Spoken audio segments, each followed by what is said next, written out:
ہاں تھوڑا چائنا اندر آ گیا ہے، چاہے اس طرح کے یہ آپ کے انڈیا کے جرنلسٹ وغیرہ باتیں کر رہے تھے.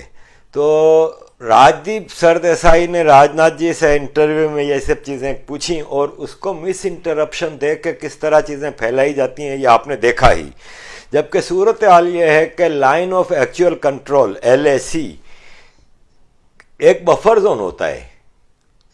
آپ یہ دیکھیں کہ اس لائن کے کچھ کلومیٹرز کا ایریا ہوتا ہے جس میں جو نو گو ایریا ہوتا ہے، اور اس میں موومنٹ اگر کچھ ہوتی ہے تو that is not part of India. اور راجناتھ جی نے اپنے انٹرویو میں یہ کلیئرلی کہہ دیا کہ کسی بھی انڈیا کے پارٹ کے اندر وہ نہیں آئے، وہ کئی کلومیٹر دور ہوتی تھی جو LOC سے ان کی پوزیشن، تو وہ تھوڑا آگے آتے تھے. انڈیا نے کلیئر الفاظ میں چائنا کو، کل جو فورن افیئرس کی میٹنگ ہوئی تھی انڈیا اور چائنا کے، تو اس میں کلیئرلی انڈیا نے اپنی اسٹینڈنگز بتا دی ہے کہ لائن آف ایکچوئل کنٹرول کے اس طرف، یعنی لداخ میں، Indian union territory of Ladakh میں انڈیا بلڈنگ اپ کرے، کنسٹرکشن کرے، کچھ کرے، nothing has to do with China. China کو اس میں کوئی اعتراض کرنے کا حق نہیں ہے یا کچھ بھی نہیں ہے. یہ ٹھوک بجا کے کل کی میٹنگ میں بتا دیا گیا ہے. اسٹینڈنگ بھی یہ کلیئر ہو گئی تھی کہ اپریل سے پہلے جو اسٹینڈنگ تھی فوجوں کی اور سچویشن کی، اسی پہ رہنا مناسب ہے. یہ انڈیا نے دو ٹوک الفاظ میں بتا دیا ہے. مسئلہ یہ ہے کہ ایشو کچھ نہیں ہونا، ایک گولی نہیں چلی نہ چلے گی. نہ چائنیز سے نا وہ افورڈ کر ہی نہیں سکتے. چائنیز بڑی سمجھدار قوم ہے، جبھی تو پوری دنیا پہ رول کر رہی ہے.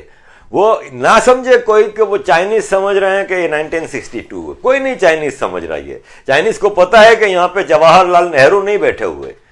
چائنیز کو پتا ہے کہ یہاں پہ ایک ایسا آدمی بیٹھا ہوا ہے، اور اس کے پیچھے پوری جو پاپولر ریٹنگ ہم دیکھ ہی رہے ہیں نا مودی جی کی، پورا انڈیا ان کے ساتھ ہے. کچھ جو ایلیمنٹس آپ کو چیختے چلاتے نظر آتے ہیں تو ان کی چیخیں تو نکلیں گی نا، کیونکہ یہ اسٹیٹس کو والے لوگ ہیں، ان کو اسٹیٹس کو چاہیے. یہ کہتے ہیں کہ کشمیر میں بھی اسٹیٹس کو رہے، اور ہر جگہ جو مسلم سپیریئرٹی کا جو ایک اسٹیٹس کو ہے وہ چلتا رہے، ان کے مزے لگے رہے، ایجوکیشن ان کے حساب سے جائے. انڈیا میں جو فورن انویڈرز ہیں ان کو گلوریفائی کرتے رہو. انڈیا کے جو اصل ہیروز ہیں، انڈیا کی جو اصل روٹس ہیں، جو 5000 سال کے جو فلسفیز ہیں، ان کو آہستہ آہستہ ختم کرتے رہو. اس میں خوش تھے. اب وہ سرکاریں نہیں آنی. اب ہندوستان کا ہندوستانی جاگ گیا ہے. مجھے ہمارے بزرگ یہی بتاتے تھے کہ 300-400 سال پہلے میمن سارے کے سارے ایک ساتھ ہندو سے مسلمان ہوئے تھے. ہم جب پوچھتے تھے اپنے باپ سے یا دادا سے یا چاچاؤں سے کہ کیا وجہ تھی، کیا طاقت کے زور پہ ہمیں مسلمان کیا گیا تھا، تو وہ کہتے تھے نہیں ہم تو تلوار کے زور پہ نہیں، ہم صوفی کے زور پہ بنے تھے. وہاں پہ ایک بڑے بزرگ آئے تھے اور انہوں نے اسلام کا خوبصورت پیغام دیا، اور پوری کمیونٹی. اب دیکھیں، اپنی اوریجن کو ایکسپلور کرنا ہر آدمی کا رائٹ ہے. مجھے یہ پورا رائٹ ہے کہ میں اپنی اوریجن کو ایکسپلور کروں.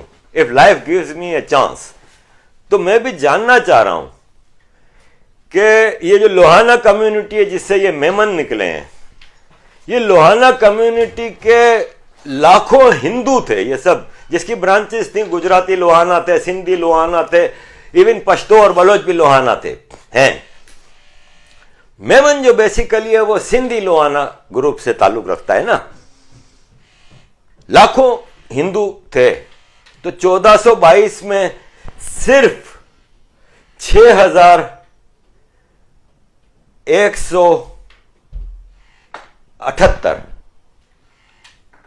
ہندو مسلمان ہو جاتے ہیں. 700 فیملیز تھیں یہ، جس میں 6178 لوگ تھے. لاکھوں لوگوں میں سے صرف یہ 6178 700 فیملیز نے ہندوازم چھوڑ کے اسلام قبول کیا. ایک کوئی صاحب ہیں ان کے نام پہ، باقی کسی نے نہیں کیا. تو یہ وسڈم خالی میمن کمیونٹی پہ کیسے آئی، وہ وجوہات جاننا میں چاہ رہا ہوں. اب کل ایک کسی صاحب نے مسلمان نے لگا دی تھی ایک پوسٹ کہ شیو واز مسلم، اور اس کو اپنے بیوقوفی کے اس سے لاجک سے اور آرگیومنٹ سے ثابت کرنا چاہ رہا تھا کہ شیو جو ہندوؤں کے بھگوان ہیں وہ مسلمان تھے. میں نے صرف ٹویٹر پہ اتنی سی پوسٹ کی کہ اسلام 1400 سال پرانا ہے, کرسچینٹی اس سے پہلے آیا, اس سے پہلے جوڈائزم آیا, جوڈائزم کو آج تقریباً 2500 سال ہو گئے. لیکن جب یہ سب آئے تھے مذہب تو شیو تو آلریڈی موجود تھے اور شیو کی پوجا ہوتی تھی, تو شیو کیسے مسلمان ہو سکتے ہیں؟ اور دوسرا یہ ہے کہ جب مکہ پہ ہمارے نبی پیدا ہوئے تھے, جہاں سے اسلام شروع ہوا, تو ہمیں خود پرائمری اسلامیات میں سکھایا جاتا ہے کہ وہاں پہ بتوں کی پوجا ہوتی تھی. ہمارے خانہ کعبہ میں جو مکہ میں ہمارا قبلہ ہے اس میں کہتے ہیں 360 بت تھے, لات منات, پورا عرب قبیلے سارے بت پرستی کرتے تھے. تو میں نے ٹویٹر پہ صرف یہی لکھا, تو میں نے کہا کہ بھائی بت پرستی تو اسلام سے بہت پہلے کی چیز ہے. اب میں نے اس میں کہیں کسی ریلیجن کو نہ تو ملائن کیا ہے نہ پروموٹ کیا ہے. تو مجھے کوئی 100 کے قریب میسج آ گیا کہ عارف بھائی آپ تو ہندو ہو گئے ہو. ایک نے کہا کہ you are getting so biased and supporting Hindus. میری ٹویٹ کے جواب میں یہ آ رہا ہے. تو میں صرف یہ پوچھ رہا ہوں کہ میں نے اس ٹویٹ میں کہاں شیو جی کی کوئی تعریف کی ہے؟ میں نے تو صرف بتایا ہے ایک فیکٹ کو, اور بڑا کیئرفلی میں اپنی ٹویٹ کو فارمیٹ کرتا ہوں کیونکہ مجھے پتا ہے کہ کن چیزوں پہ اعتراض ہوتا ہے اور کیا ہے. میں لائن کراس کرنے کی کوشش نہیں کرتا.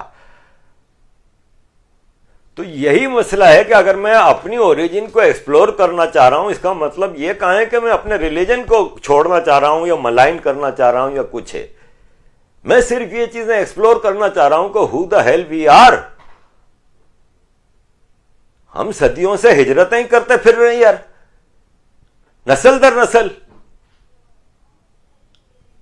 دادا نے ہجرت کی, باپ سعودیہ چلے گئے, ہم یورپ آ گئے, ہمارے بچے یہاں پیدا ہوئے ہیں. تو کم از کم ہمیں یہ حق تو ہے کہ ہم اپنے بچوں کو بتا کے جائیں کہ بھائی ہماری اوریجن کیا ہے. اور ہم اپنے بچوں کو, خالی میں اپنے پرسنل اپنے بچوں کا نہیں کہہ رہا, میں پوری میمن کمیونٹی کا کہہ رہا ہوں کہ جس میں اتنا ہندوؤں کے خلاف اور انڈیاز کے خلاف جو نفرت سکھائی جاتی ہے, میں ان کو بتانا چاہ رہا ہوں کہ بھائی کس حساب میں تم اپنی اوریجن سے نفرت کر رہے ہو, یا اس میں ایسا قابل نفرت ہے کیا کہ جس کی بنیاد پہ تم کو اتنی نفرت کرنی پڑ رہی ہے. تو یہ سب چیزیں میں ہماری کمیونٹی کے حوالے سے ریسرچ کروں گا جب زندگی نے مجھے موقع دیا. میں ہماری اوریجن کے بارے میں ضرور ریسرچ کروں گا. میں اس مندر میں جانا چاہوں گا جو آجک ہمارے گاؤں میں ہے. وہاں پہ سب کی جنم کنڈلی ہوتی ہے, ہم نے سنا ہے ہندوستان میں. میں وہاں سے اپنی جنم کنڈلی نکال کے میں کچھ کروں گا, لیکن یہ ابھی رائٹ ناؤ ایسا کچھ بھی نہیں ہے. یہ ایک وش ہے جو میں جب مجھے زندگی میں موقع ملا میں یہ کروں گا, اور یہ کرنے کے لیے مجھے ہندوستان ہی آ کے کرنا ہوگا. تو لیٹس سی وین. لیکن یہ میرا ایک مقصد ہے. اس کا مطلب یہ کہیں نہیں ہوتا کہ میں ہندوؤں کی چمچاگیری کر رہا ہوں, ہندوازم کو پروموٹ کر رہا ہوں, ہندوتوا کا پیروکار ہوں. میں کچھ بھی نہیں ہوں. میں صرف فیکٹس لے کے آپ کے سامنے رکھ دیتا ہوں. اس میں مجھے جو کریکٹ کرتا ہے میں اس کو اپنا محسن سمجھتا ہوں کہ اس نے مجھ پہ احسان کیا ہے کہ میری غلطی کو, یا میں کہیں غلط جا رہا ہوں تو مجھے اس نے کریکٹ کیا ہے. وہ میرا ٹیچر ہے, قابل عزت ہے, تو کریکٹ ضرور کریں میرے. لیکن میں کسی کی سائیڈ وائڈ نہیں لیتا. جہاں مسئلہ آتا ہے وہاں پہ میں بات کرتا ہوں فیکٹس کے ساتھ.